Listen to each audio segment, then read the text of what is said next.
Coucou, je suis à Istanbul. Aujourd'hui, je voudrais te parler de l'authenticité. Qu'est-ce que l'authenticité ? Déjà, commençons par dire ce que l'authenticité n'est pas. L'authenticité, ce n'est pas être bon, ce n'est pas être une bonne personne, ce n'est pas être ouvert, ce n'est pas être généreux, ce n'est pas être parfait, c'est être libre d'être ce qu'on est. J'ai pas fait de vlog Athènes et j'en ferai pas, mais parce que je suis pas restée assez longtemps et puis j'étais hyper fatiguée, donc du coup j'ai pas vraiment pris le soin de filmer énormément de choses. Je me suis baladée de façon très libre et j'ai pas du tout filmé. Et j'ai rencontré un mec assez génial qui s'appelle Elpidophoros, c'est un prénom très rare, même en Grèce, et qui me disait, depuis la récession, depuis la grosse crise qu'a connue la Grèce depuis vers 2006, je crois, il me dit je préfère Athènes depuis la récession, quoi. Et je lui dis pourquoi ? Et il me dit parce que les gens ont tombé le masque. Et je dis ah bon, mais explique-moi un peu. Et il me dit en fait, tu sais, Athènes avant la crise, c'était hyper superficiel. Les gens étaient très attachés à l'apparence, l'argent, la richesse, le succès. C'était très superficiel. Depuis qu'il y a eu la crise, les gens ont perdu leur fric et ils ont un peu tombé le masque, quoi. Quand on peut plus sentir le Chanel numéro 5, on arrête de se la péter un petit peu. Et voilà, et ça m'a vachement touchée ce qu'il m'a dit, et c'est vrai que j'ai ressenti ça à Athènes, j'ai ressenti des gens très authentiques, j'ai ressenti quelque chose de très très agréable que je n'avais pas ressenti depuis un petit moment, parce que en voyageant à travers l'Italie, j'ai ressenti justement beaucoup de superficialité. Voilà, je ne dis pas les Italiens sont superficiels, je dis juste que les endroits où j'ai été, la manière dont j'ai vécu, les endroits très touristiques, le tourisme, les villes très riches, les quartiers très touristiques, j'ai ressenti énormément de superficialité. Et en arrivant à Athènes, je sentais quelque chose de totalement différent, beaucoup plus libre, beaucoup plus authentique. Et voilà, c'est un petit peu ça. Et être authentique, du coup, pour moi, ça correspond à ça, c'est tomber le masque.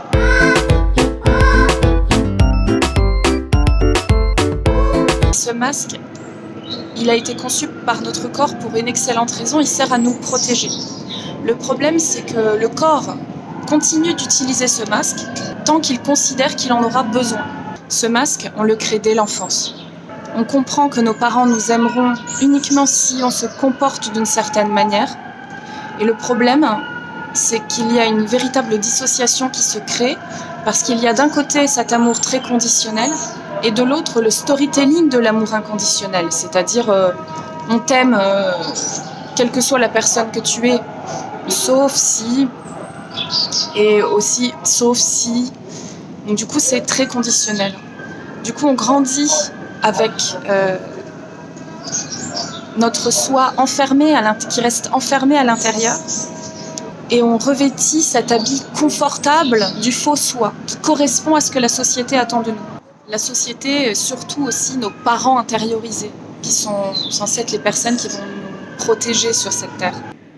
Moins on a été aimé, et même plus on a été aimé pour la personne qu'on n'est pas, plus on a de chances de grandir dans cet habit que représente le faux soi, cet habit inconfortable, étriqué, serré, mais sécurisant. Au cours d'une vie vécue avec un tel habit, c'est l'opinion de l'autre qui prévaut avant notre propre opinion. Je ne dis pas que l'opinion de l'autre, quand on est authentique, n'a plus aucune importance. Je dis juste que quand notre opinion rentre en compétition avec l'opinion de l'autre, quand on est authentique, c'est notre propre opinion qui prévaut. Et je ne parle pas de savoir accepter nos erreurs. Je pense qu'au contraire, plus on est serein avec notre pensée, plus on accepte d'admettre qu'on a tort, parce qu'on n'a pas peur d'évoluer, c'est-à-dire de bouger. C'est la fragilité du soi qui réclame la stabilité. Plus la construction de notre soi est fragile, moins notre authenticité est développée, plus on va être péremptoire dans nos idées, plus on va s'accrocher à nos idées de manière définitive. On va être une personne à principe.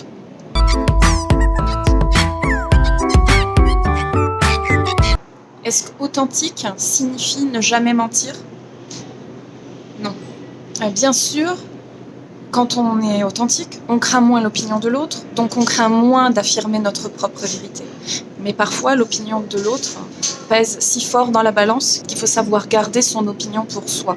Je prends l'exemple du roman 1984, où Winston Smith, le héros, commence à rédiger un journal intime, commence à exprimer son authenticité en rédigeant un journal intime de ses véritables pensées qui sont contraires aux idéaux du parti. Il sait qu'il pourrait être tué pour ce qu'il pense, mais dans son cœur, au fond de lui, il sait ce qu'il ressent. Dans la suite du livre, c'est un peu un spoil si vous n'avez pas lu ce livre, mais je vous recommande vivement de le lire. Il y a énormément de choses. C'est pas un livre juste avec une histoire, c'est un livre avec énormément de choses dedans, une pensée, une philosophie. On peut faire des rapprochements avec beaucoup de choses. À un moment donné, donc dans le livre, il se fait torturer par O'Brien, qui est un des responsables, un des chefs du parti. Et O'Brien le torture, non pas dans le but qu'il confesse juste ses exactions, sa dissidence. Il veut qu'il pense réellement ce qu'il va dire. C'est-à-dire que s'il dit par exemple le mensonge c'est la vérité et la haine c'est l'amour, il ne faut pas juste qu'il le dise, il faut aussi qu'il le ressente et qu'il le pense. C'est ça la dissociation. O'Brien dit à Winston, le pouvoir c'est d'infliger des souffrances et des humiliations. Le pouvoir c'est de prendre l'esprit et de le déchirer en morceaux et de le rassembler sous de nouvelles formes qu'on a choisies. Et il va donc se faire torturer jusqu'au point où il va finir par lâcher prise avec sa propre pensée, accepter d'arrêter de se battre et d'avoir raison. Il va se laisser aller à ressentir et à penser ce que le parti, ce que le régime veut qu'il pense. Et il se dit vraiment, mais pourquoi continuer à se battre ? Pourquoi avoir ma propre pensée ? En fait, c'est si inconfortable et c'est si compliqué. C'est ça le combat de l'authenticité. Être authentique, c'est pas dire ce que les autres attendent. Et ce n'est pas non plus se forcer à dire ce qu'on pense aux autres. C'est avant tout être honnête avec soi-même. Ne jamais arrêter de combattre pour ce qu'on pense vraiment. Pour conserver en soi ce que l'on sait être vrai. Il y a des petits minous partout ici. Minou. Oh le choupi. L'authenticité est directement reliée à la bienveillance.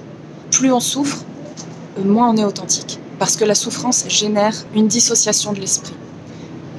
La dissociation de l'esprit, c'est pas une défense, c'est un système de défense qui est mis en place comme une armée en plein état de guerre. On n'est plus capable de ressentir ce qu'on ressent vraiment, on va réagir avec on va réagir justement. Au lieu de se permettre la liberté de ressenti, on va réagir en fonction de menaces. C'est pourquoi, pour se permettre l'authenticité, il faut avant tout se débarrasser, fuir les environnements néfastes. Il faut fuir aussi toutes les personnes avec qui on se sent contraint de jouer un rôle. Je parle de toute personne qui peut représenter pour vous, intérieurement, une figure d'autorité. Ça peut être vos parents, ça peut être un conjoint, ça peut être même un ami, ça peut être des collègues, un patron. Libre à vous après de vous sentir suffisamment fort et stable pour les confronter. Mais d'abord, si on se sent enchaîné à l'opinion de ces personnes et qu'on n'arrive plus à être soi avec ces personnes, la première chose vitale à faire, c'est de fuir. J'aime pas trop cette théorie comme quoi il faut affronter ses problèmes et jamais les fuir. Oui, c'est vrai, il faut pas se fuir soi-même. Il faut pas fuir devant la vérité de ce qui est en train de se passer. Si vous êtes en train de souffrir, vous ne fuyez pas devant la réalité du fait que vous êtes en train de souffrir. Mais fuir des personnes, dans un premier temps, ça peut être quelque chose d'extrêmement bénéfique, même indispensable.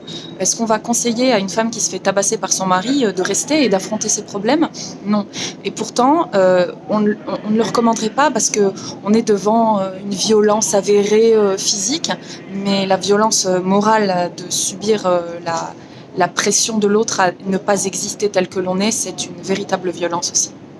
Attention, on est aussi dans une ère de recherche de guide. Tout le monde veut son guide, rechercher son guide, ne pas avoir à décider où aller tout seul, c'est quelque chose de très à la mode.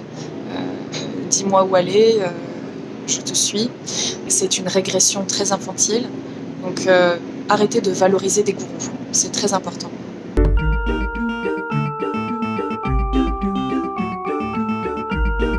Pourquoi l'authenticité est-elle, selon moi, la valeur qui prime avant toute autre valeur, comme l'accession au bonheur, la richesse, la réussite du couple, l'amour? Eh bien, parce que sans cette authenticité, toutes nos décisions, tous nos choix vont être biaisés.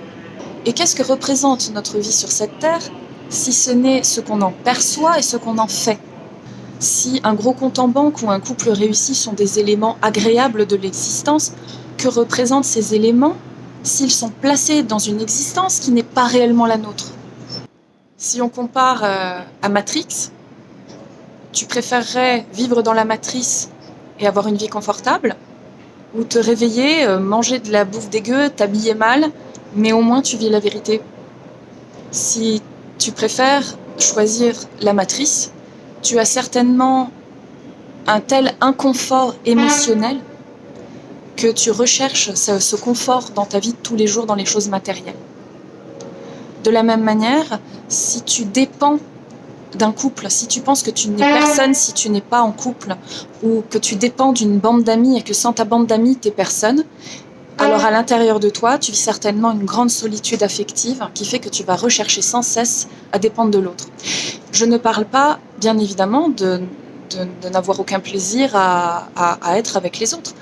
Je parle de dépendre des autres. Alors, comment faire pour apporter à ton âme ce dont elle a besoin, pour pouvoir enfin se débarrasser de ces dépendances extérieures qui font que tu ne peux pas être véritablement authentique? Bien, commence, si tu démarres là-dedans, par écrire un journal. Fais comme Winston Smith. Commence un journal intime et confie-toi des petits secrets à toi-même. Révèle à ton journal ce que tu ne dirais à personne parce que tu penses que c'est inavouable. Remets en question ton éducation. Lis des livres. Je t'en mets plein en description. J'aimerais que tu me dises dans les commentaires quelles sont tes galères quotidiennes avec l'authenticité. Tu vois, je te dis tout ça, mais moi je reviens de très loin. J'ai longtemps vécu dans un pays qui n'était pas le mien. J'ai longtemps porté des habits qui n'étaient pas faits pour moi. C'est très difficile parce que la société ne fait rien pour qu'on s'affirme en tant que nous-mêmes. Rien n'est fait dans nos systèmes pour qu'on dise ce qu'on pense et qu'on soit qui on est. Au pire, on nous torture. Au mieux, on nous éduque. Merci d'avoir regardé cette vidéo. Si tu l'as aimée, s'il te plaît, clique sur le pouce en l'air, abonne-toi, mets des commentaires. Ça permettra à ma petite chaîne de se démarquer, de progresser dans le vaste océan de l'algorithme YouTube. Et n'hésite pas à me poser des questions et à partager avec moi dans les commentaires tes propres expériences. Je te fais un bisou et je te dis à la semaine prochaine pour un vlog sur Istanbul.